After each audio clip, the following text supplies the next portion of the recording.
Salut à tous, ravi de vous retrouver sur canalturf.com.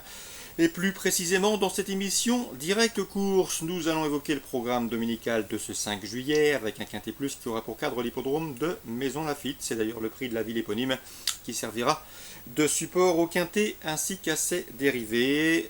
J'ai placé en tête de ma sélection numéro 6 Prince Nomade, un cheval qui ne manque pas de tenue, il l'a prouvé à diverses reprises. Il a également prouvé qu'il fallait compter avec lui dans les handicaps quintés de ce genre, quatrième d'un événement à Saint-Cloud, devant 3 de ses rivaux du jour et troisième dernièrement à Bordeaux, devant 4 de ses adversaires qu'il retrouvera sur sa route.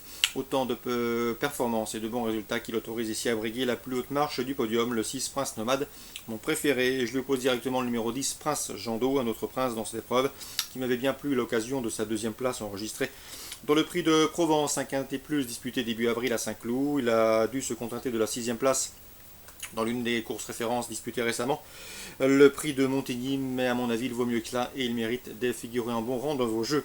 Le numéro 11, Vaudou des Augrais, Philippe Chemin l'aime bien, c'est un cheval de qualité, il n'a pas démérité dans un récent quintet référence où ce jour-là il n'a pas eu des meilleurs des parcours, à mon avis dans ce lot. Une place sur le podium lui est promise à la faveur d'un bon déroulement de course. Le numéro 2, l'Avenue, qui reste sur 2 victoires consécutives au niveau des handicaps.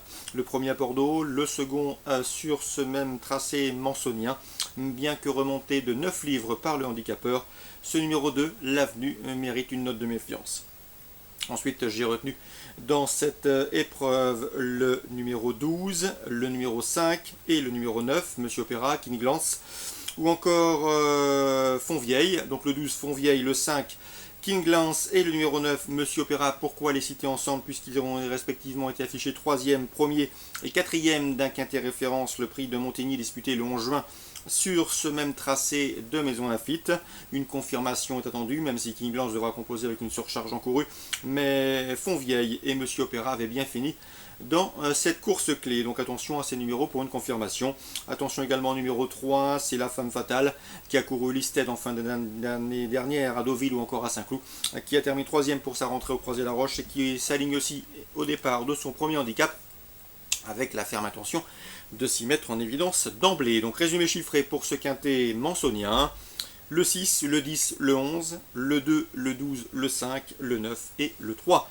Concernant la réunion 2 sur l'hippodrome d'Aix, dans la première j'aime beaucoup le 101 Bain de Soleil qui reste sur un probant succès sur cette piste, c'était le 21 juin, rien ne s'oppose à une confirmation, l'aptitude au tracé, la forme, autant de paramètres qui le désignent comme un solide favori. Le 102 Bambi du Noyer qui revient sur les balais devrait être son principal adversaire, donc le 101 et le 102. Donc le 102 possède la meilleure valeur théorique du peloton. Dans la suivante, je vous conseille en jeu simple 202 Big Ball, le lot est à sa portée pour ce 3 ans. Sachez également qu'il retrouve la distance des 2500 mètres, celle-là même sur laquelle il s'est imposé cette année sur l'hippodrome de Nord-sur-Erdre. C'est un lauréat en puissance dans la 7e, attention 706, Good Friend, qui vaut mieux que ne l'indique ses débuts sur l'hippodrome de Longchamp le 18 juin où elle s'est classée 8e, mais elle a des circonstances à faire valoir. Elle est mal sortie de sa stalle, ensuite elle a été gênée au moment du démarrage. Il faut impérativement la racheter, à mon avis, elle vaut largement un lot comme celui-là, le 706, Good Friend. Ensuite, dans cette épreuve, eh bien, on lui opposera en priorité le 701, le professeur, qui aura pour lui son métier, mais bien que chargé, il peut terminer parmi les 2 premiers. On résume tout ça pour la réunion 2 à Aix. Le 101 devant le 102, le 202 Big Ball, le 706 Good Fine qu'on oppose en jumelé au 701 le professeur. Concernant maintenant la Capelle en réunion 3, dans la première, j'aime beaucoup le 112 Cyrus Satou, il n'a pas les gains en rapport avec son potentiel, il compte déjà 2 victoires en 3 courses courues, il fait partie des bons espoirs de l'écurie de Sébastien Garato, il a gagné corde à gauche, il a gagné corde à droite. Bref, il faudra compter sérieusement avec lui. On lui posera le 108 Casino Victory, le 107 Colombo du Vivier, tous les deux irréprochables depuis leur premier pas public, 112, 108 et 107. Dans la deuxième étape du trop grande vitesse, un triptyque qui se clôturera en fin de meeting à Cagnes-sur-Mer et qui a débuté à Argentan dans le critérium de vitesse de Basse-Normandie. Eh bien, on retrouve au départ le tenant du titre, le 406 Roi du Lupin. Il a remporté cette course l'an dernier, il est en forme, il a remporté également le prix des Ducs Normandie dernièrement, avant de se montrer fautif récemment dans une épreuve de bonne facture à Anguin. Ici, dans ce lot, il fait partie des choix prioritaires, le 406 Roi du Lupin qui défend son titre. Le 405 Aladin des Cajols sera un opposant de taille, lui qui peut se targuer d'avoir remporté la première étape de ce trop grande vitesse, un challenge qui constitue un objectif pour cet élève et se protéger de Sébastien Garato. Donc attention à lui, 405 Aladin des Cajols. Première chance théorique, attention également au 404 Univers de Pan, qui a beaucoup mieux couru et beaucoup mieux conclu que ne l'indique sa 6e place obtenue dans le Grand Prix d'Oslo, dernièrement à Bjerk. Sachez que le cheval a terminé également 3e en Normandie Argentan du critérium de vitesse dans le sillage d'Aladin des Cajols. De quoi lui accorder crédit dans ce lot. Le cheval est sur la bonne voie et recouvre ses meilleures sensations. 406, 405, 404. L'opposition pour ces 3 tricolores. Le 401 Patial Est, efficace sur le mile, sur le parcours des 1609 mètres.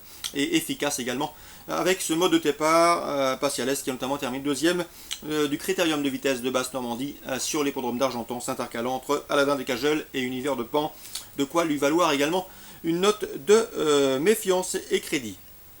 Dans la 7e, eh bien, sachez que Luc Rollin s'est confiant en 701 Urbi Poifon, un cheval qui lui apporte des satisfactions. Il était confiant dernièrement également, le cheval lui a donné raison à Nancy en se classant en 2e.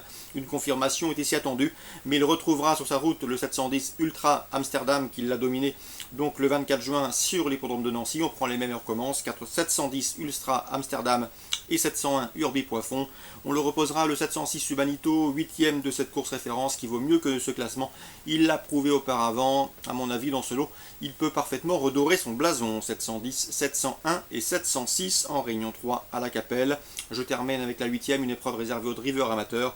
On fera confiance au 808, un joker de Cassis qui vient justement de s'imposer en pareille société dans celle réservée aux drivers amateurs.